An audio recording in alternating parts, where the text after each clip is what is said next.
about 6 or 7 years ago. Oh, stand up. Please be upstanding.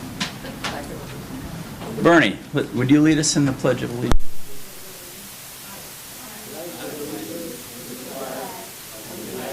America, and to the republic for which it stands, one nation, under God, indivisible, with liberty and justice for all. And without any warning, I would like Sandy to maybe give us a little blessing. Any chance of that, Sandy? Let us pray. Dear Heavenly Father, we ask for your bountiful goodness to continue upon us this fall season in the Rotary and in this land and in the Rotary world that you have created. We ask that you enable all of our members to put service above self, as there's still much work to do and many hands needed. And for us as a community, we continue to be an outreach to those in need. We ask Amen. Okay. Is it the truth? Yeah? Is it going to build goodwill?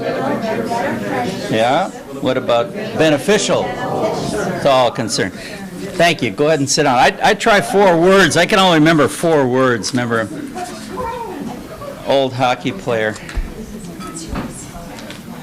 Is Walter's not here? He said probably it's Stafford County. No, that was last week. For the Rotary moment, just so you can tell them how wonderful that the Rotary moment was, because can I have everybody's attention, please? For the Rotary moment, did everybody get the Rotarian this month? Yes. Did you notice a big article about the Czechoslovakians or the Czechs giving a lot of aid to the Texas explosion people down there? Yeah. So apparently Rotary goes both directions, and I was going to present this because we have Ty. We have a member who's a Czech from the Czech Republic. Yeah. So I thought that was kind of a neat little article. Visitors. Let's see. Do we have any visitors other than the speaker? Ty's going to be introduced later, but David. Very good. I can't remember your name, young lady. My name's Shannon. Shannon, welcome again. In case you don't know, we're taping this again for Scituate Community TV. And last time I actually looked at JD. I looked at the CD. It wasn't too bad. I was a little Well, that's either up to you or scared. Shannon, so. I was a little scared.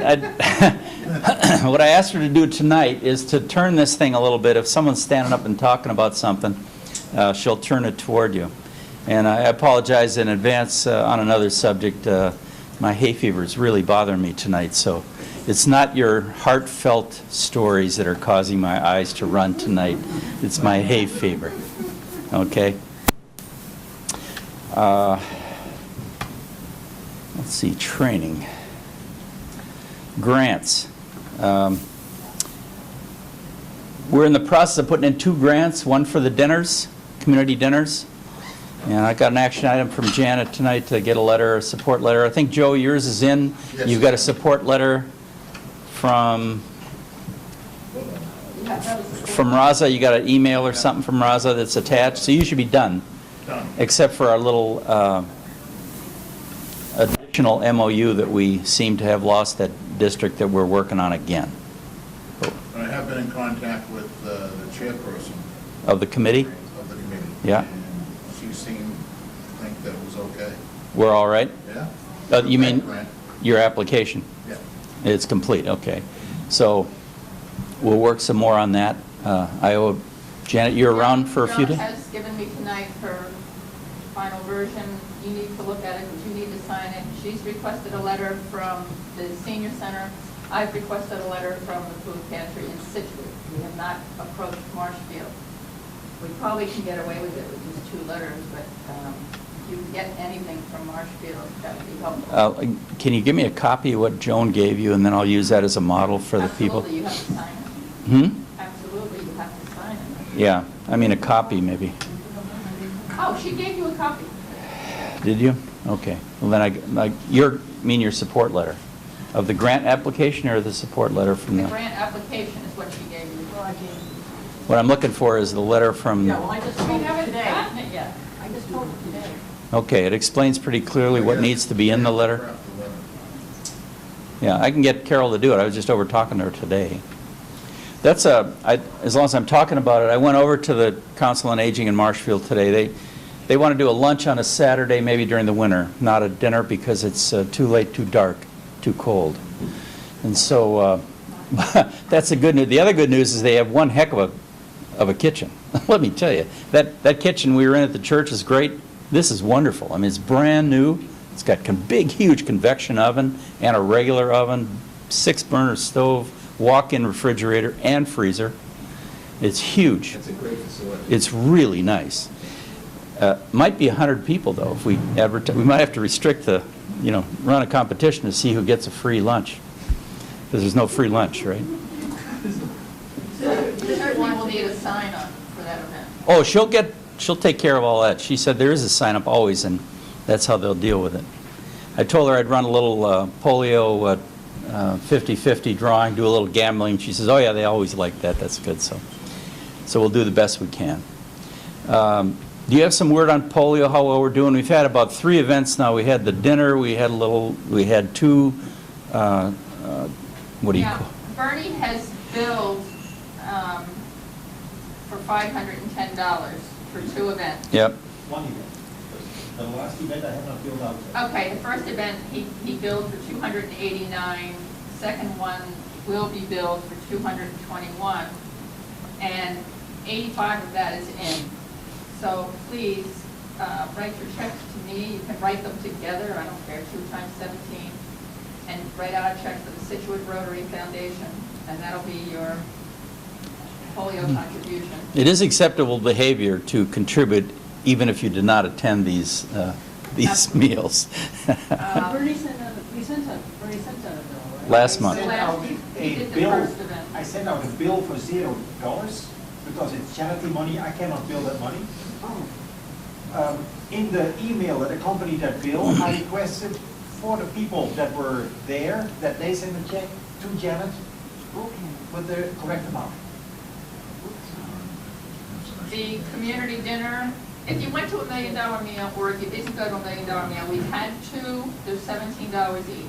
So if you were there, it's not voluntary. If you weren't there, it is voluntary. I need a check for $35 from everybody. That was there at the minimum. That was 34. What, yeah, okay. The community dinner, we collected $76, split 50-50 raffle with the seniors. So, that gives us a total of 586 of our 1,000 goal.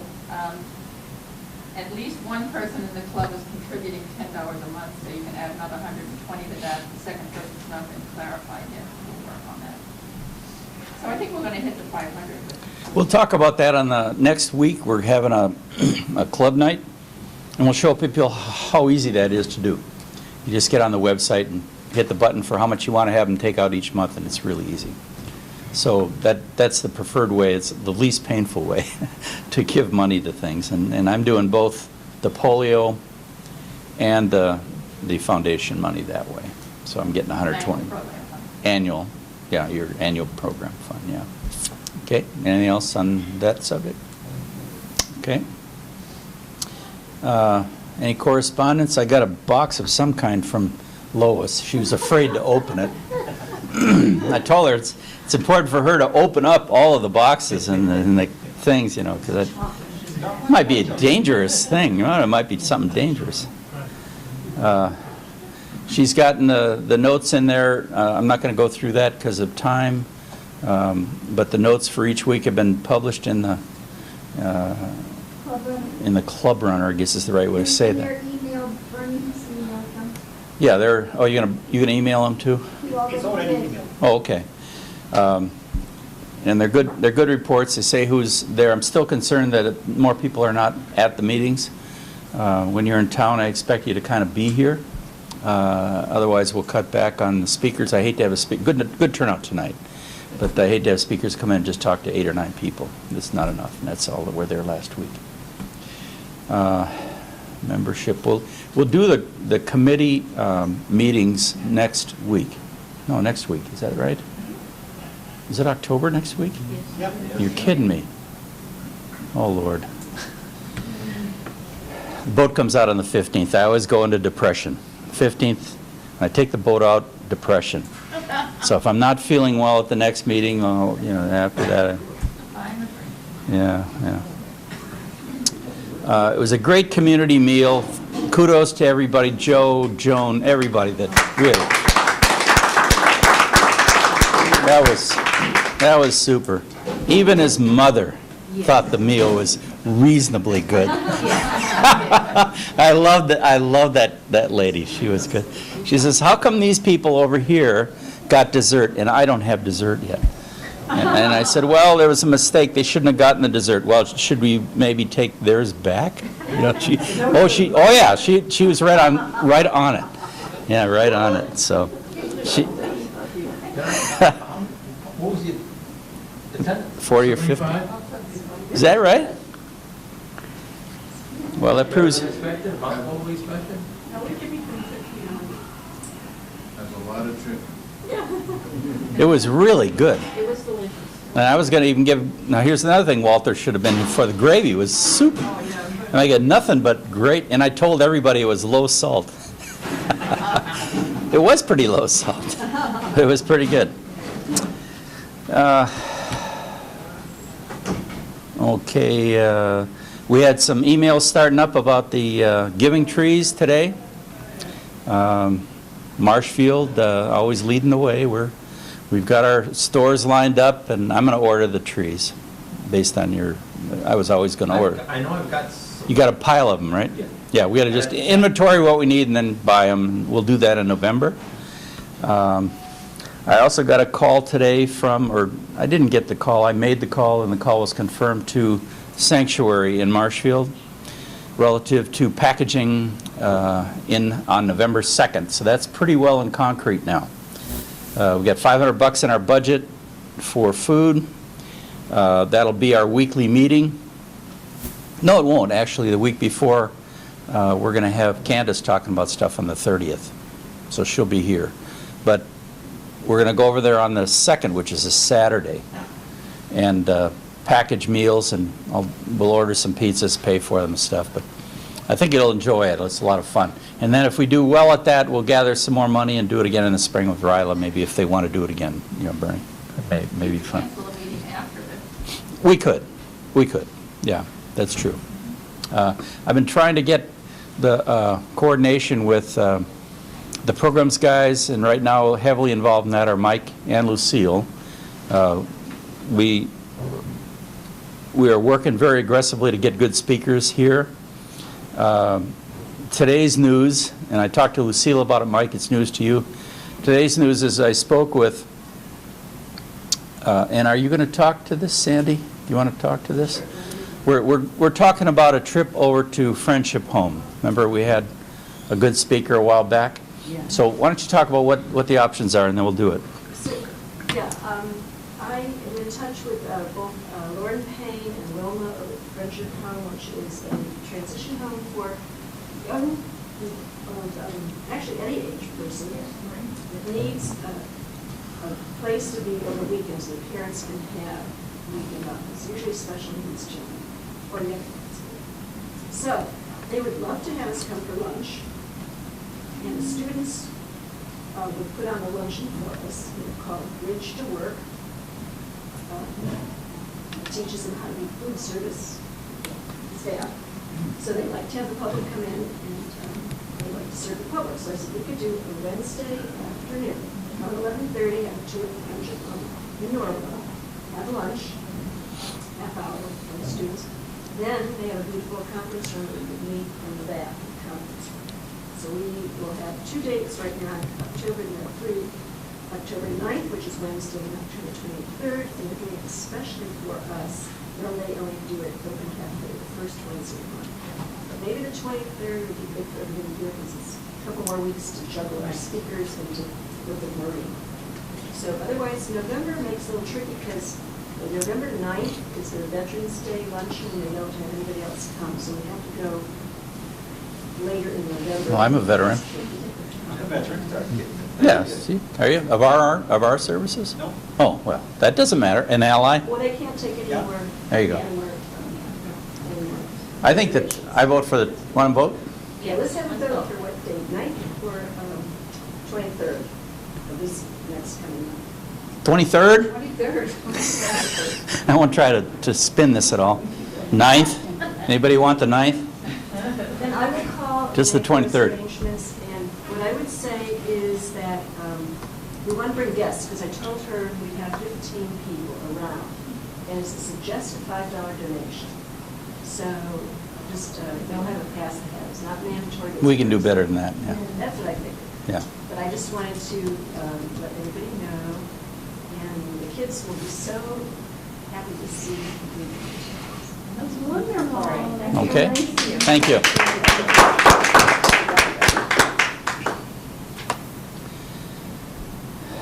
I had phone book written down, but we're going to talk about that next week. Are you around next week, you say, or are you gone? I'm gone from the 30th to the 7th. Oh, you're going to go together? Amazing. One last announcement on the, we have 23 tickets sold for the Providence Bruins on the 18th of October. JD, you're signed up for tickets for you, Yeah. not for the 15 that I'm sending down to the Boys and Girls Club do not include your tickets. So if you want to give them to someone, you can do that. I'll have the tickets. Bernie's writing a check or has written a check and sent Do I need the mail? it down there. But they're gonna have a little mini bus from the Boys and Girls Club come down 15. They're all excited about it. So we're gonna get them the tickets. We're gonna go down and eat a dinner, probably down at what's it called, the Italian Federal Hill. Eat somewhere down there. And if anybody you guys want to come and just eat dinner, not watch this ballet on ice, which I call ice hockey, then you can just come and eat dinner if you want with us. Just let us know. We'll work that as we get closer. But that worked out very nicely. I think that's going to be a lot of fun. It really will be a lot of fun. Maureen says she is ready with dinner. Is there anybody else wants to say something before dinner? Don't forget your tickets from Pancake Breakfast. Yeah, I have tickets here while she's getting over there. I have about $105 worth of tickets. What I'm proposing, was this billed as a 50/50 or was this billed as a raffle? I wasn't there, I don't know. I think it was billed as a raffle, right? Had a raffle for it. 50/50 Yep. is what I told people, but I wasn't there all the time. How are the tickets being sold for the supermarket spree?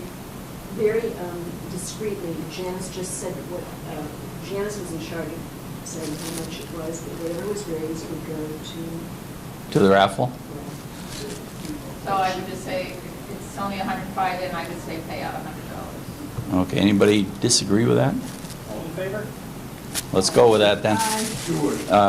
And we need to get someone to pick this ticket, and then we know who that person is because it's written on the ticket, huh? We can do that. Do it now? We can do that. Well, we can do it right now. Sure. Okay, Ty, your fault that this gets screwed up.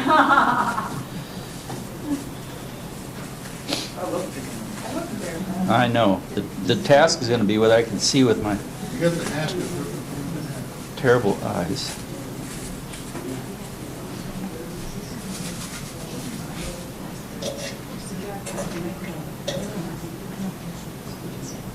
Okay, $105 to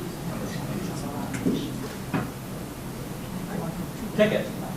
143476. They have a name on the other side. Oh, there's the name of it? Yeah. Is there a phone number for Arvine Young. Carolyn Young. Carolyn Oh, Young. yeah. Is there a phone number? And there's a phone number. Okay. Excellent. So who's in charge? Who has this? Now, I have to write the check, so Okay. I'm a little... Let's, Are you making a big deal about it, or are you... Well, you could ask her to come to dinner. Maybe we'll buy her dinner, too.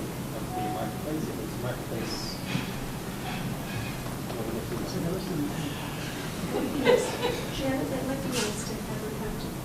It's a photo op. So I should invite her to come here next week? If she'd like to come to dinner, have her come to dinner. No, I don't know, next week's a club night.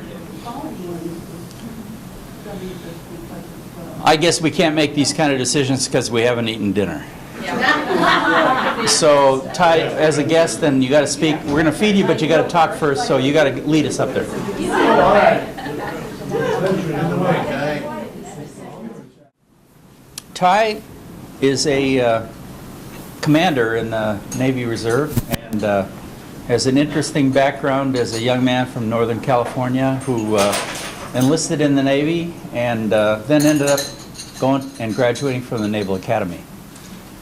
That's my favorite way of people going to those places. That means they wanted it. So I think that's wonderful. He's going to talk tonight about the Navy, maybe the services, maybe the military presence, and he's going to talk a little bit about Shakespeare, maybe do a little Shakespeare. I've asked him to do Band of Brothers, which to me encapsulates why people go to war, why the warriors are able to sustain war, let's put it that way. It's not why they go, it's because old people send them there. But the warriors don't want war, believe me. I did get this, and he's going to stand up and talk about this, but I got a book here by the guy who was my college president the last about 10 or 15 years, not while I was there. He was a Marine, and it's about those who have borne the battle, and it is just super. It talks about the effect that war has on the young men and women who go fight it. And it goes all the way back to the revolutionary time period, the war between the states, Vietnam, and all. And this guy really has a handle on what goes on in the mind of all of us who went to war. So I'm looking forward to listening to Ty. It's Those Who Have Borne the Battle, by a guy named James Wright. He happened to grow up in the Midwest in the same town that General Grant grew up in. And he was just happened to bounce into this in a left-handed sort of way. But that's not to distract from what Ty is going to tell us, because I'm excited to present him and have him talk to us. He solicited us a little bit, and I went and talked to him at the Dunkin' Donuts one morning, because who the hell's this Navy guy that wants to talk about Navy and Shakespeare? I just can't, this hurts my head. At any rate, he's going to talk, and welcome him, please. Thank you very much.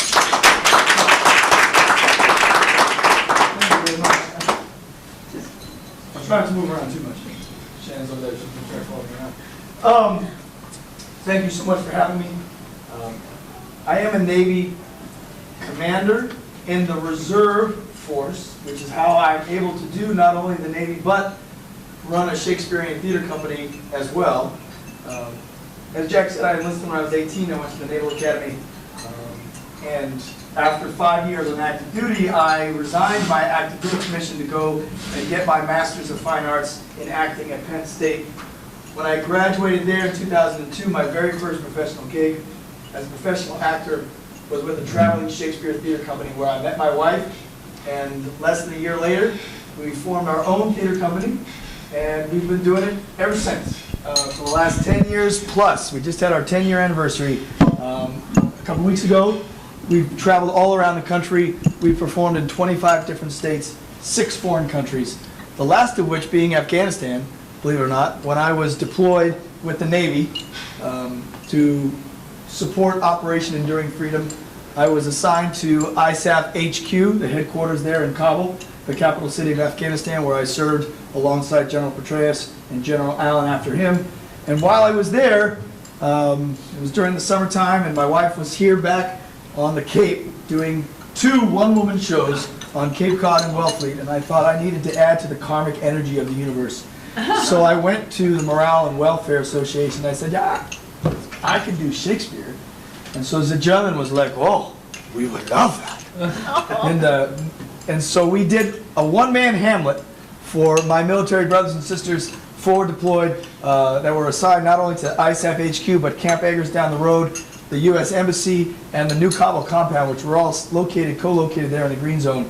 And we had 300 folks in a room, probably just a little bit smaller than this, standing room only. We had everyone there, from the lowest enlisted man to a 2-star general who sat right in the front row, and a 2-star British admiral who sat in the back, who he was the only one I cared about, because when the Brits appreciate your Shakespeare, you know you must be doing something right.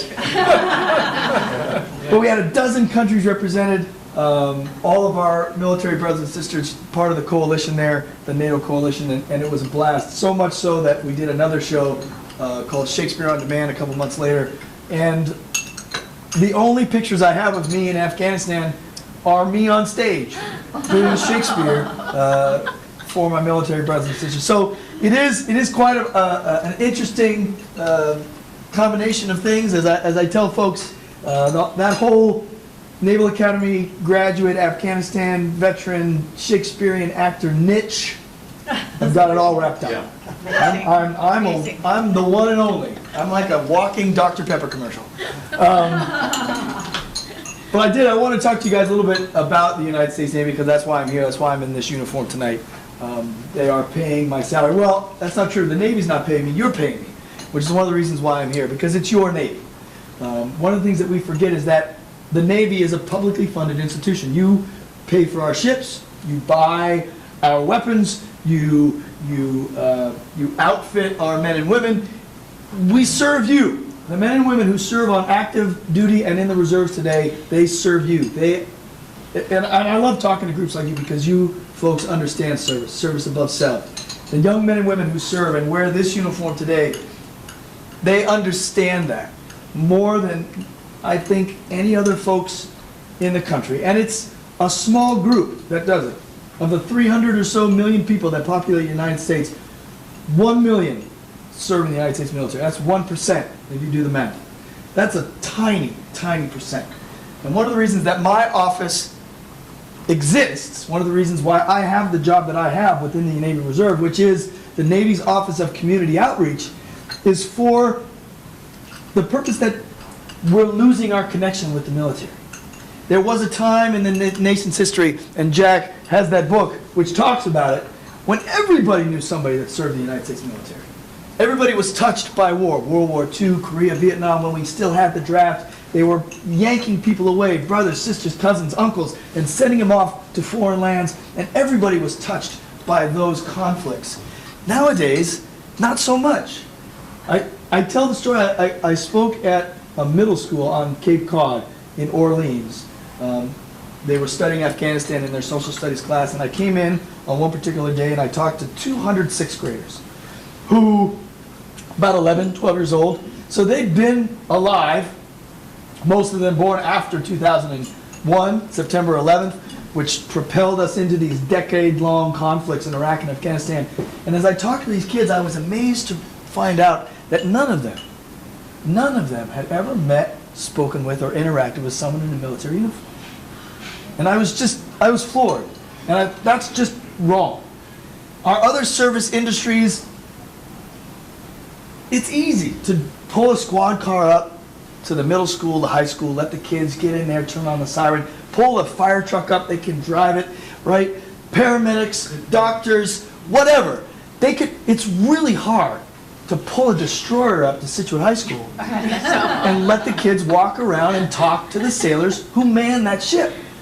I mean, even here on the coast it's difficult. You can imagine how difficult it is in a place like Missouri, where I was a couple weeks ago, speaking to Rotaries and, in this uniform. They're like, we ain't never seen that before.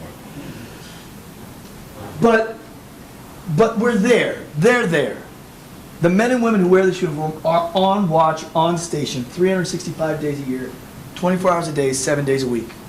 They're there because being there, wherever there may be, makes a difference. It matters. Being there matters. We know this to be true, regardless of our chosen profession. It's the reason why we have overseas offices.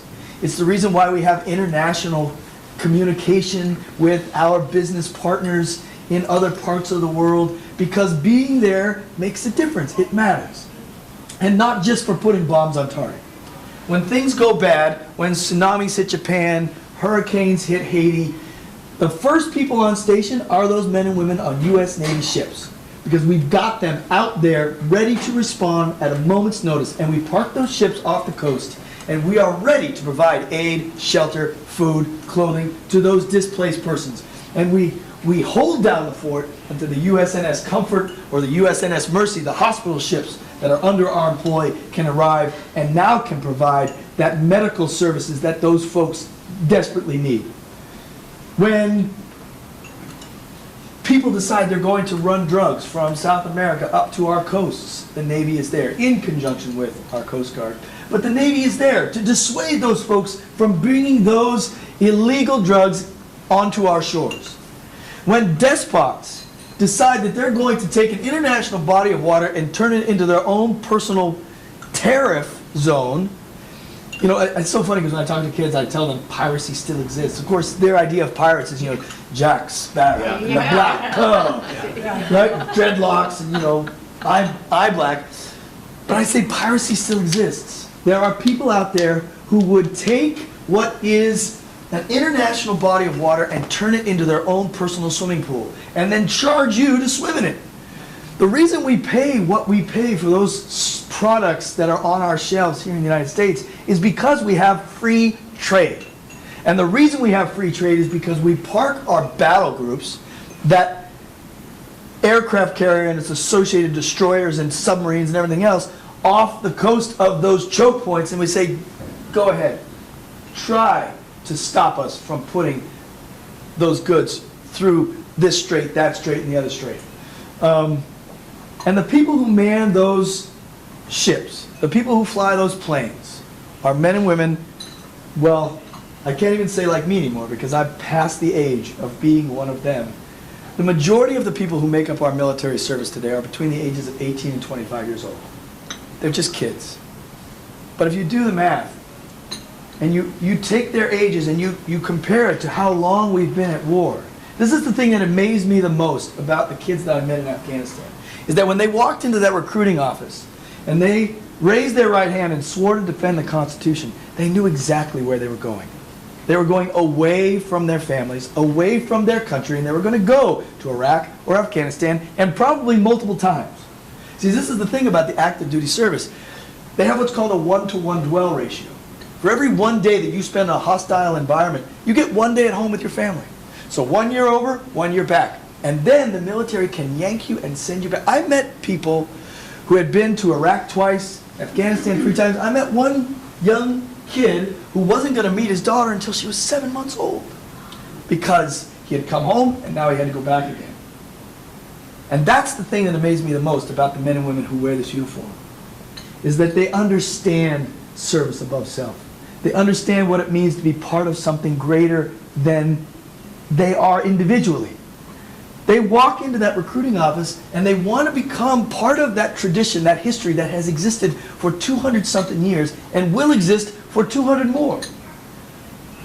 Now, a lot of kids join the service for lots of different reasons. They need money for college, they can't afford college, they want the training that the services offer. But every single one of those men and women that walk into that office, they do it because they want to serve. They want to give something back. They want to be those citizen soldiers that we've heard talk about, but we haven't seen very much of. And so that's what I want to talk to you guys about today. I want you guys to know that the Navy, and the Navy is about the only thing that I can talk about. We all know from geography that 70% of the world is covered by water. 80% of that world, 80% of the world's population lives on or near that water, and 90% of the world's commerce travels by that water. It's very important that we have the young men and women wearing this uniform on ship and on station, here, there, everywhere, protecting our rights and our freedoms. Because if we didn't have them out there on watch, that's when all heck breaks loose.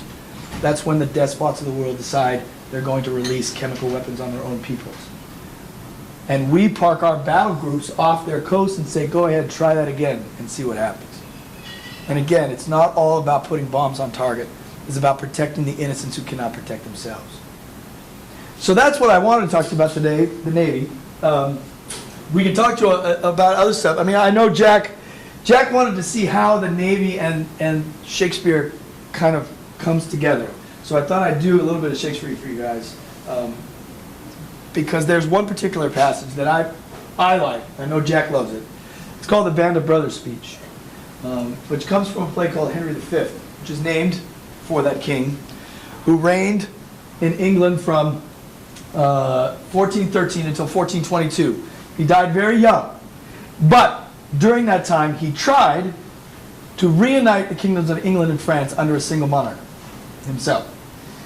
And he had a very famous encounter with the French at a field outside of a castle called Agincourt on October 25th, 1415.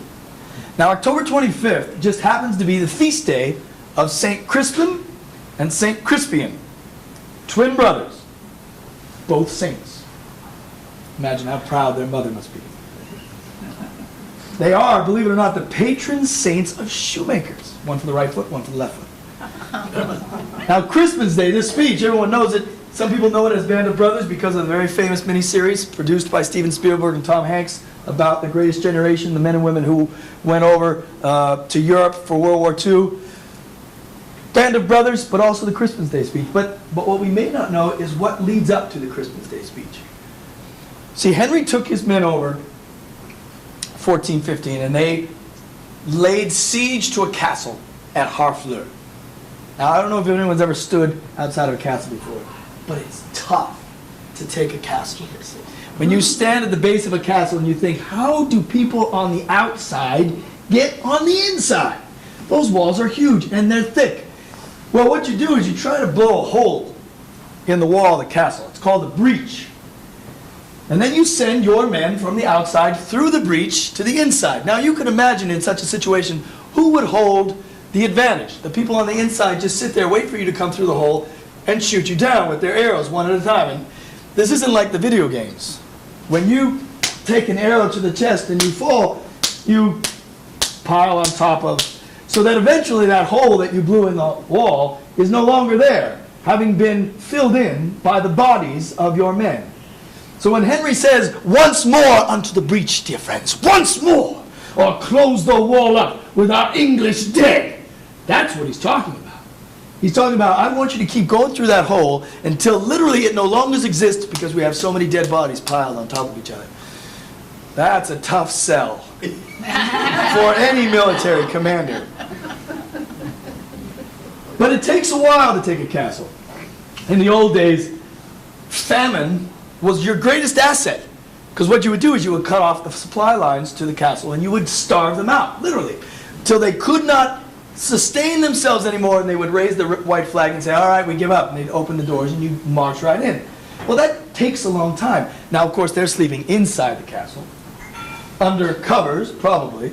You're outside in the mud and the muck and the rain and the wind, getting sick, diseases, dysentery, pneumonia. You're probably not very well fed. You're tired. You're hungry, right? So by the time they take Harfleur, Henry's men are like, oh, just want to go home. Henry's like, no, we're not going home. We're going to march into the French countryside and we're going to show the English flag so that the French king knows that we are here. And his men are like, yes, sir. And they do it 50 miles inland along the River Seine. Now, of course, you can imagine the French. They are not too happy to have lost a castle. Especially not one on the coast, right? Oh, yeah. So King Charles is like, oh, that stupid little English Kinnigit, right? I want his head on the platter. So he sends out his best force to attack Henry and his men. 60,000 strong they come. And they've got cavalry and archers and men-at-arms. And they meet Henry on October 25th, 1415, on that field outside of Agincourt. Henry's men are outnumbered 5-1 on this day. For every one Englishman, there are 5 French that are better rested, better equipped, better prepared to slice some English throats. And Henry knows, as do all of his men, that when the sun rises with the dawn, they're all going to be dead. Now, Henry cannot allow this to happen. He's got to figure out some way to inspire his men, even in the face of impossible odds and certain defeat. So what does he do? He finds his men out there. Sun is rising. and his men, his own uncles, cousins, his flesh and blood, they look across the battlefield, which is probably not much farther than a football field away. Oh, they say, we just had one more man here. We just had one more man from England that does no work today. We'd have a better chance at victory. One more man, they say, just one more. And Henry comes out of his tent and he says, what's he that wishes so? Silence. Was it me? And he looks at his battle-weary soldiers. There's no, my friends. No. If we are marked to die, we are enough to do our country lost. And if to live, the fewer men, the greater share of honor. God's will, I pray thee, wish not one man more. By Jove, I am not covetous for gold, nor care I who doth feed upon my cost. It yearns me not if men my garments wear. Such outward things dwell not in my desires. But if it be a sin to covet honor, I am the most offending soul alive. No, faith. Wish not a man from England God's peace. I would not lose so great an honor as one man more, methinks, would share from me. For the best hope I have. Oh, do not wish one more. Rather proclaim it through my host, that he which hath no stomach to this fight, let him depart. His passport shall be made, and crowns for convoy put into his purse. We would not die in that man's company that fears his fellowship to die with us. This day is called the Feast of Crispian. He that outlives this day and comes safe home will stand a tiptoe when this day is named, and rouse him at the name of Crispian. He that shall see this day and live old age will yearly on the vigil feast his neighbors and say, tomorrow is St. Crispin's. Then will he strip his sleeves and show his scars and say, these wounds I had on Crispin's day. Old men forget. Yet all shall be forgot, but he'll remember with advantages what feats he did that day. Then shall our names, familiar in his mouth as household words, Harry the King, Bedford and Exeter, Warwick, Talbot, Salisbury, and Gloucester, be in their flowing cups freshly remembered. This story shall the good man teach his son, and Crispian shall ne'er go by from this day to the ending of the world, but we in it shall be remembered. We few, we happy few, we band of brothers. For he today that sheds his blood with me shall be my brother. Be he ne'er so vile, this day shall gentle his condition. And gentlemen in England now abed shall think themselves accursed they were not here, and hold their manhoods cheap, whiles any speaks that fought with us upon St. Crispin's day. And they scream, and they go into battle, and they win. Now the historians among you will tell they won that day because they had a thing called the longbow, which the French had not yet discovered. The French were like, I do not like the long, I like my short one, it's very nice. But see, as the bow gets longer, you can stand farther back and shoot farther. But the romantic in me believes, longbows aside, I believe they won that day because Henry made them believe in something greater than themselves. They weren't fighting for king, God, or country. They weren't fighting for glory or fame. The men who took the field on October 25th, 1415, were fighting for the man on their right and the man on their left. And they would not yield until victory was theirs. And that's why I love Henry. Because the men and women who wear this uniform do exactly the same thing 600 or so years later.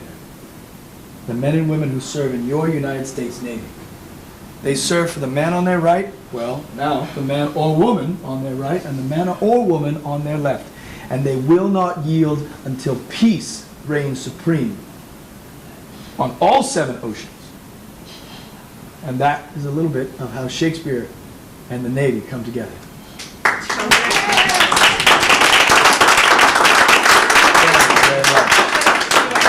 Standing up. Thank you very much. You're very kind. I always like to leave a little bit of time for questions and answers, for that matter. At the end, I would like to say just a few things. There are some Yes. bookmarks. They have the information about my theater company on the back. You can. This is my personal email, my home office number on there.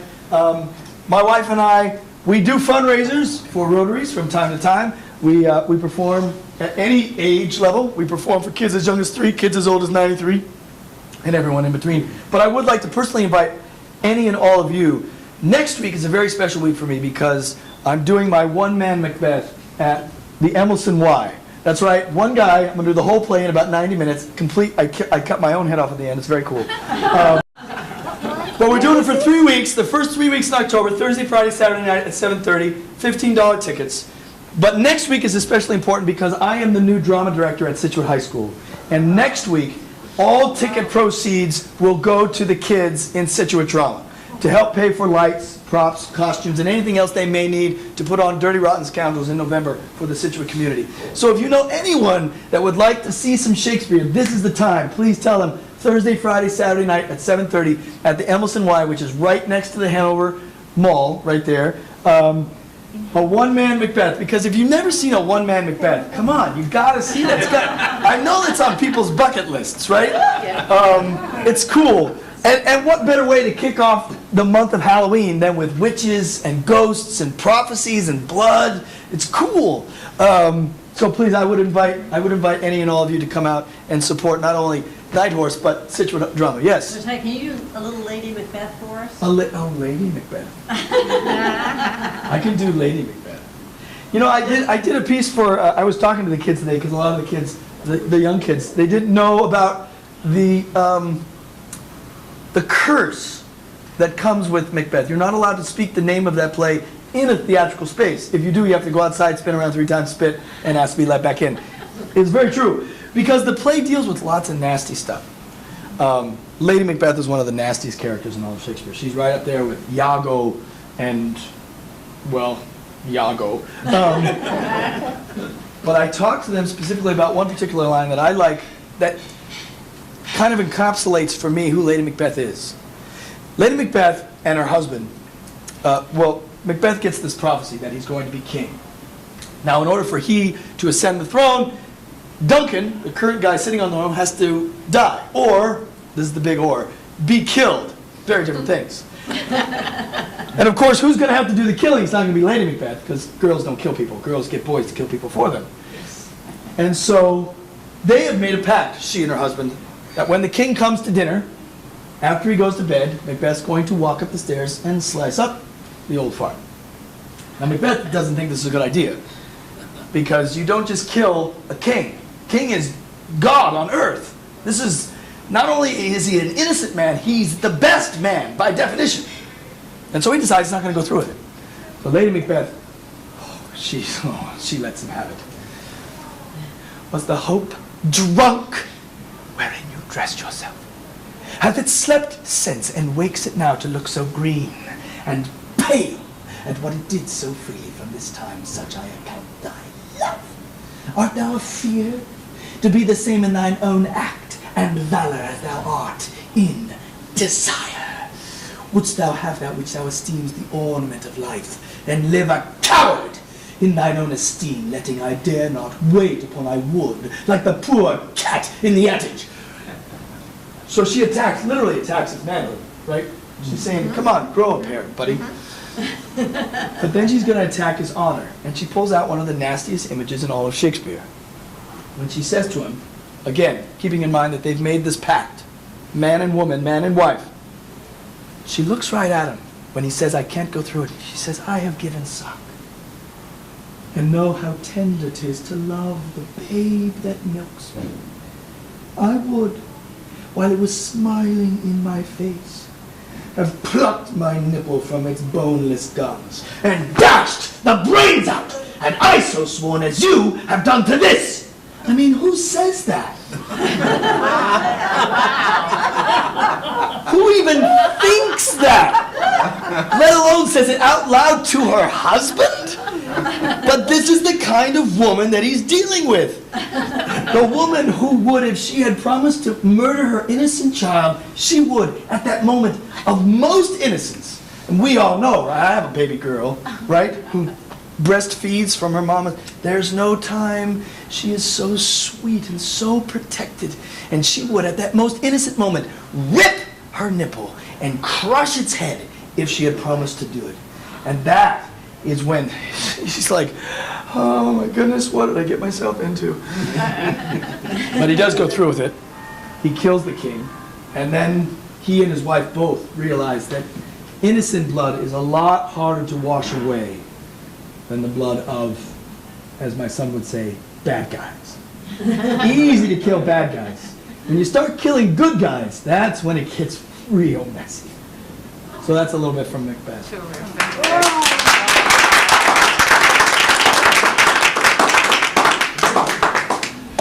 What about a lighter one? A lighter one? Should we do one more to send you off on a light note? Absolutely. How about something that As you like it. Lisa and I was talking about, the 7 Ages of Man.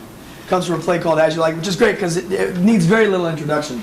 There's a play called As You Like It, and there's a Duke Frederick and a Duke Signor, Duke Frederick being the evil brother, Duke Signor being the good brother. Duke Frederick usurps Duke Signor and sends him out into the Forest of Arden with his merry men, where he lives like Robin Hood of old, living off the land. But the problem is it's boring in the forest.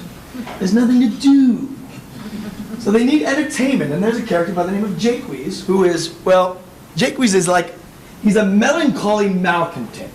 He's like Eeyore on steroids. You know, you've heard that the glass is half empty, half full thing? Well, Jaques would be like, oh, who cares? So it is funny that he's the one that launches into this 7 Ages of Man, because Duke Signor says, oh, come on, entertain us. Tell us about life. Do I have to? Come on, please. Oh, fine. And it begins, all the world's a stage, and all the men and women merely players. They have their exits and their entrances, and one man in his time plays many parts, his acts being 7 ages. At first, the infant, mewling and puking in the nurse's arms.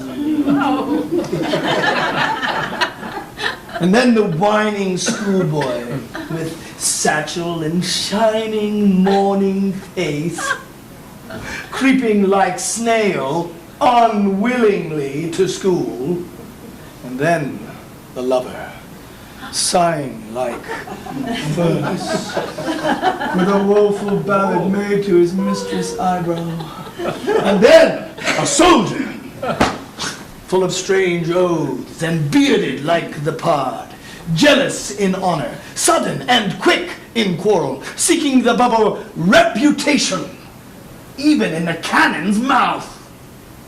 And then the justice, fair, round Billy, with good capon lined, with eyes severe and beard of formal cut, full of wise saws and modern instances.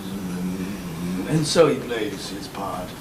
The 6th age shifts into the lean and slippered pantaloon, with spectacles on nose, pouch on side, his youthful hose well saved, a world too wide for his shrunk shank, and his big manly voice turning again toward childish trebles, pipes and whistles in the sound. Last scene of all that ends this strange, eventful history is second childishness and mere oblivion. Sans teeth, sans eyes, sans taste, sans everything. Well, that's depressing. I